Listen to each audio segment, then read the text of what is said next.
Please remain standing for the reading of God's Word, which today is from 2 Chronicles 5:11 through 14.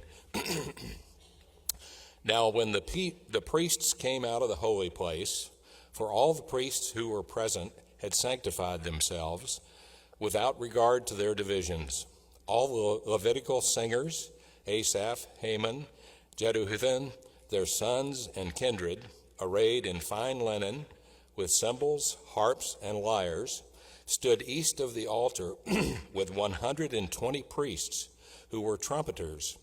It was the duty of the trumpeters and singers to make themselves heard in unison in praise and thanksgiving to the Lord. And when the song was raised with trumpets and cymbals and the other musical instruments in praise to the Lord, for he is good, for his steadfast love endures forever. The house of the Lord, was filled with a cloud, so that the priests could not stand to minister because of the cloud. For the glory of the Lord filled the house of God. This is the word of God for all the people of God. Thanks be to God. So please imagine with me those places or that place where you kind of feel the cloud of the Lord is so expansive that you can hardly do anything else, that you can hardly even move or think about anything else because the presence of the Lord is just so thick. Perhaps it's in a worship service here at Creekwood. Perhaps it's around your Thanksgiving table with your family or your friends and your chosen family. Perhaps for some of you, it is at the latest sporting event you went to when everybody is on the same page and rooting off your team. And that is just where you're just in the presence of something larger than yourself. One of the places I consistently feel that is a United Methodist Conference camp, North Texas Conference camp called Bridgeport, which is in Bridgeport, Texas, and it is just a wonderful place. And I think it's so wonderful because it's not just your home church with your people that you're used to all the time. It's in a different setting. It's in a combination of churches from all over the North Texas Conference. Some people even invite friends who come all the way from Austin and other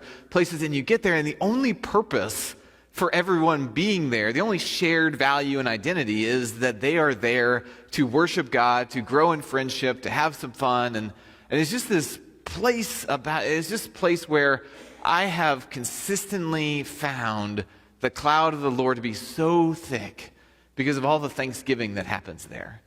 People are just nicer because that's why they're there. People are just more expressive in their worship because that's why they're there. It is this intentional place of gratitude, this intentional place of giving thanks together with people from all over the North Texas area. And it's just a place that's always rung true that the presence of the Lord is there, and I can feel the thanksgiving pouring out from all the people. So I want to take you to Bridgeport for a little bit because we're going to do something together. We're going to go to camp for a little bit, and you can all be excited. So I'm going to need a couple individual volunteers here for just a little bit. So Hugh, I need you to do something for me. Yeah, ready to go. Okay, he's excited. So Hugh, we're going to do a thing called the Texas rainstorm here. So Hugh, I need you to demonstrate. So Hugh, if you could rub your hands together like this. Can y'all hear that? Okay, I tell you what. I need everyone to rub your hands together like this. Can you hear that? Okay, good job. Hugh, you started a movement here. All right, you can stop that. All right, Craig, I need you to snap for me. Can y'all hear that? Okay, everybody, let's try and all snap together. Now we can hear it. Okay, great. So, Chuck, I need you to pat your knees for me. You can kind of hear that. Everybody pat your knees.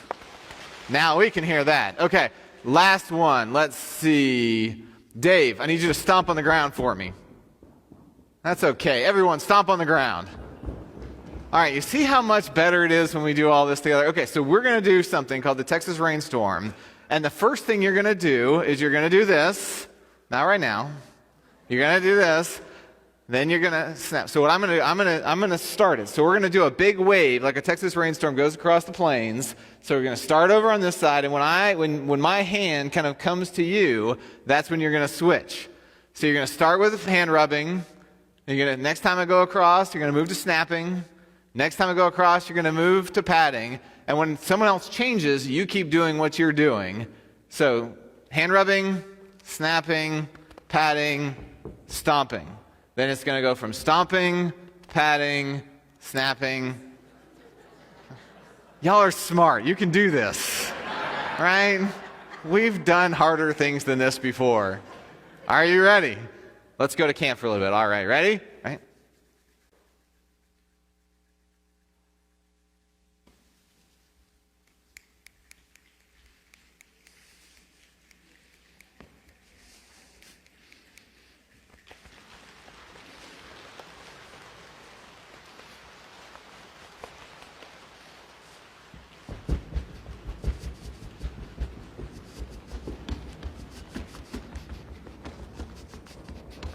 Louder. All right, ready? Y'all are still stomping.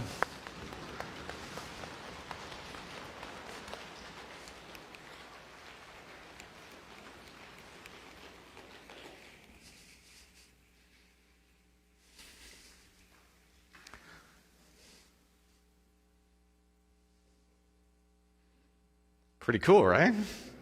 Sounds like a rainstorm. So much better than when Hugh and Chuck and Dave and them were trying to do this all by themselves.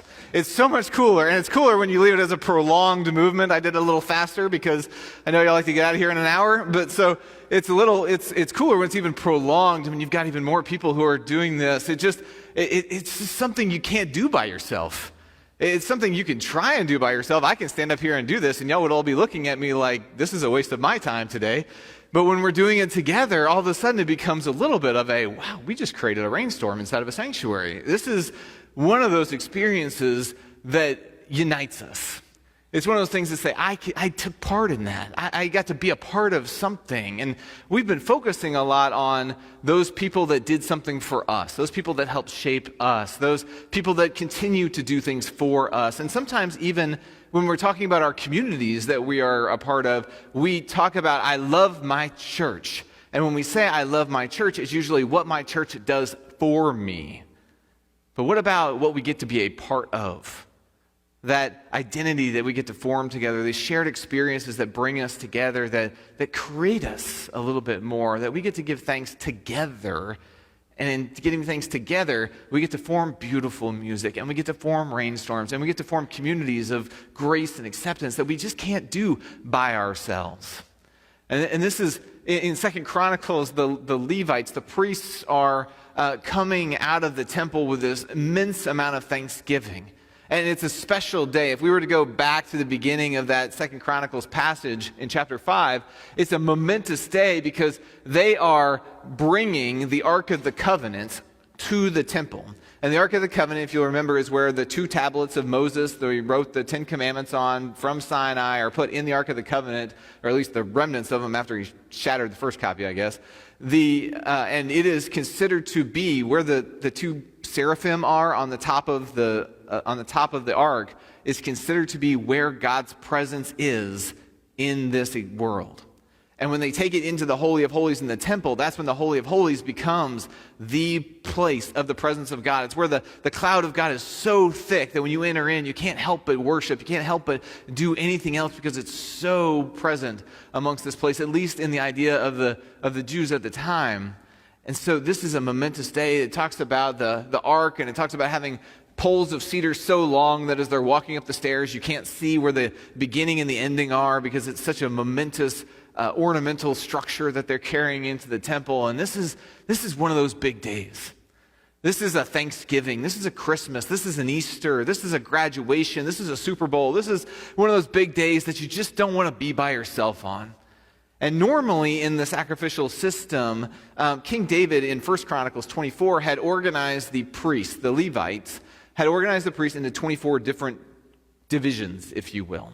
And it's a separation of duties. That way, nobody has to be on duty all the time. No one has to be on call all the time. It's good management. It's what Jethro helped Moses do when they were going into the wilderness. So it's good management. That's the way no priest gets burned out. And even though they were divided into, and even with the divisions, at the temple, there were actually multiple different sacrificial spots.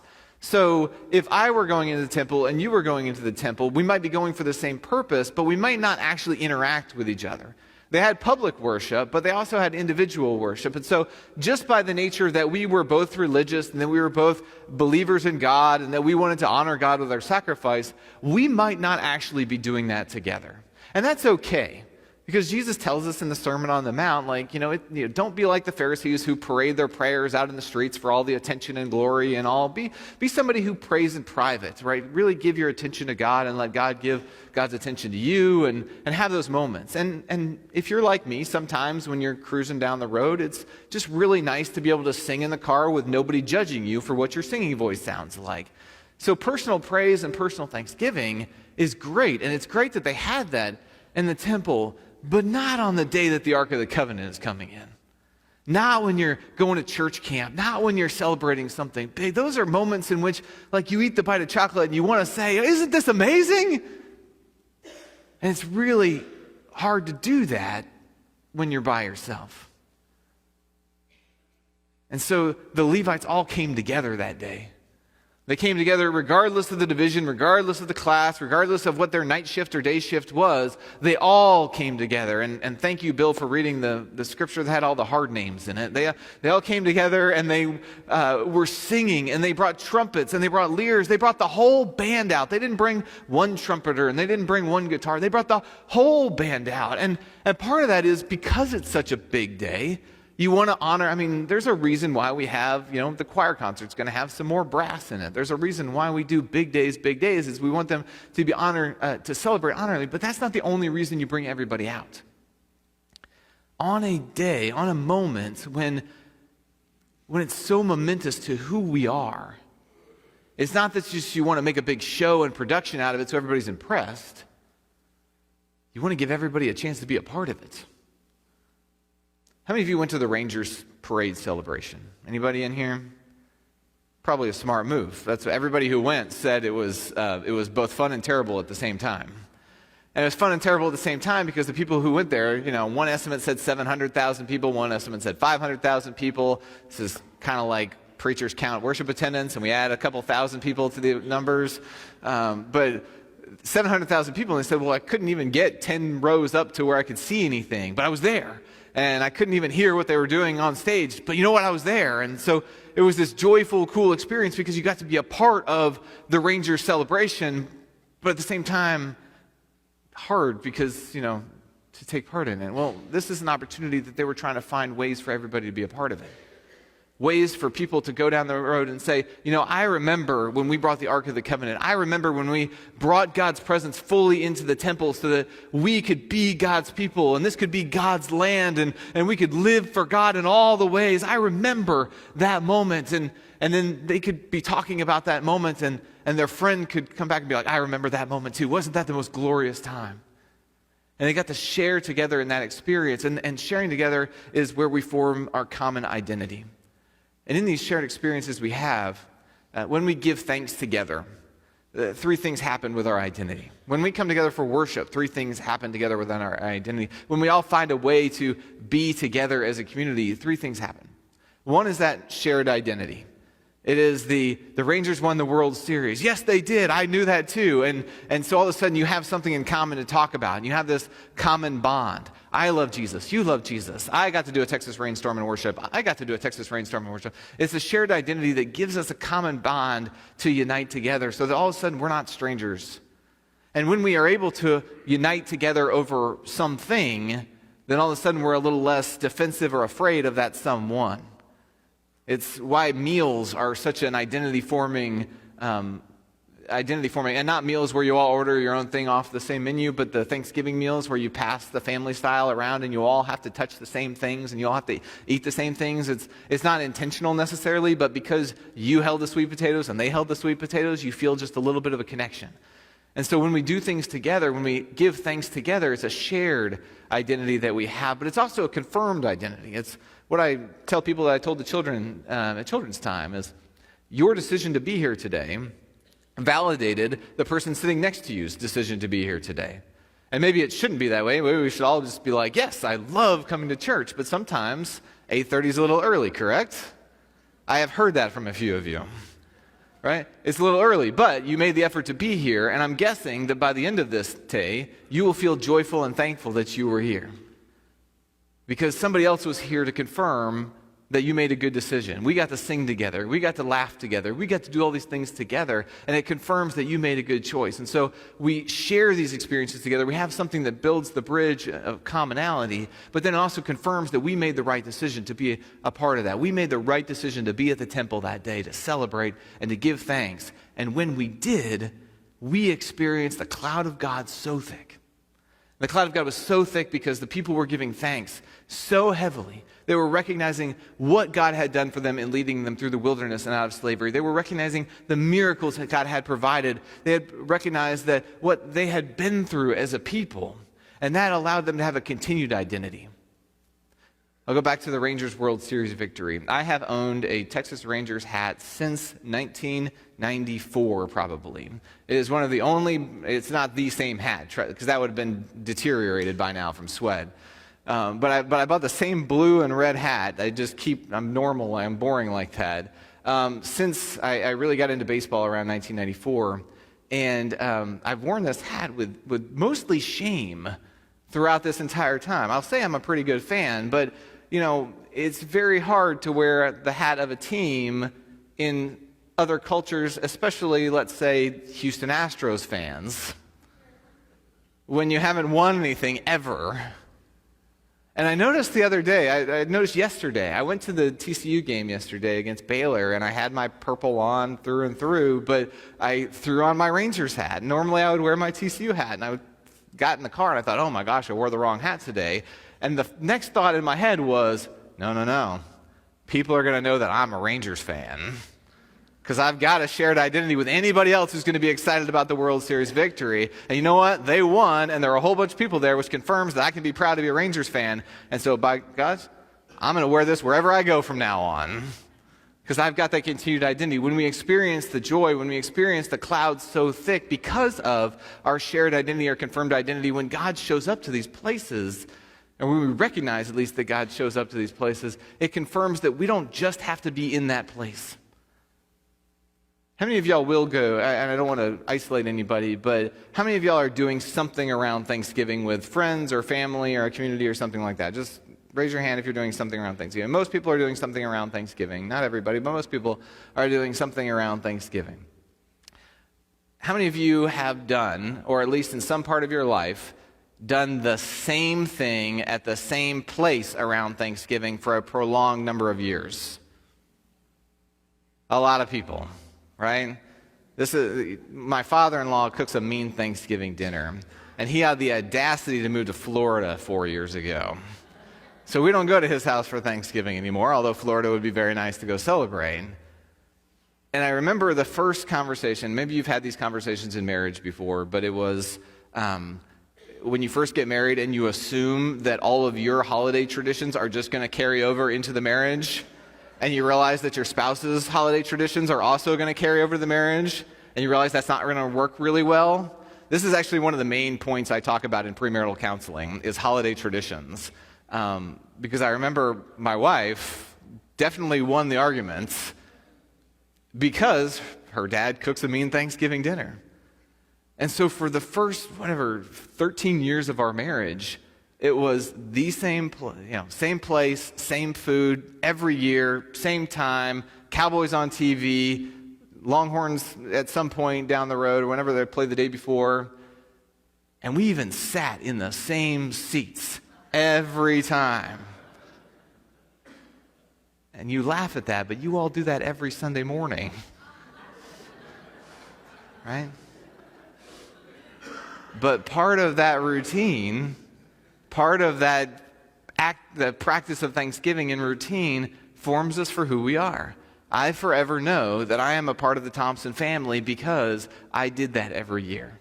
I know that sharing that experience year over year over year, I know that coming to this place week after week after week, I am a part of that. And so when I am not here, I carry Creekwood with me. When I'm not part of the Thanksgiving dinner at my father-in-law's house, I'm still part of the Thompson family and can carry that with pride. When we share in these experiences and we're confirmed in our identity, it allows us to go and continue that identity on so that we can give thanks in all things as Paul tells us to do. We can recognize that when Paul and the Philippian church are separated from each other, he continues to give thanks for them and they continue to do ministry together even when they are separated. So what we do when we give thanks together is we form ourselves to give thanks other places. We confirm that we should give thanks other places. And when we are thankful what God has done in the other places of our lives, that's when we get to invite other people to give thanks. And that's when we get to invite other people to join in what we are thankful for. And maybe they get to help form, maybe they get to recognize their own identity around the table of God, in which everybody is invited to have that routine and structured and normal habitual desire, the habitual joy of the cloud of the Lord being there, all because we get to give thanks together. It's very easy when we say, when we go around Thanksgiving, we say, what are we thankful for? And it's something about me usually. What has somebody done for me? What have I gotten? What's a blessing of me? But isn't it just great to be part of something? Isn't it great to be part of a family, part of a friend group, part of a church, part of a team? Isn't it great to be able to not just give thanks for something, but to give thanks with people, to celebrate with people, to sing with people, to love with people? This is what God has designed us for. The call to worship was designed that way about the triune God, because God, the Father, the Son, and the Holy Spirit is the model of the perfect relationship that we're supposed to have. And we are blessed when we don't isolate into divisions of 24 groups of priests anymore, but we come together on days like this, and we get to sing together.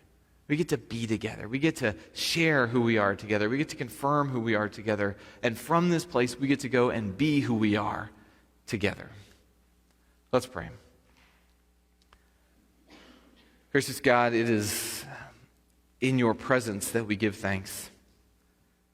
When we intentionally come to your temple to recognize your presence around us, to confirm with shouts of joy and trumpet blasts, with rainstorms and laughter, that you are in this place. So God, help us to not only confirm that you are in this place, but to remember that you are all places, that you have moved before us out of these doors and are waiting for us in the nooks and crannies of the world, around our family dinner table, with the friends we'll gather to celebrate with, in every event we go to. You are there already, and we can give thanks and point your presence to those who need to feel the joy of the Lord. And so, God, as your cloud was so thick with those who gave thanks, may we be such a thanksgiving crowd that wherever we go, people notice the cloud of the Lord following us, and they might recognize there's a lot to be thankful for all that you've done for us. And it's in your Son's name we pray. Amen.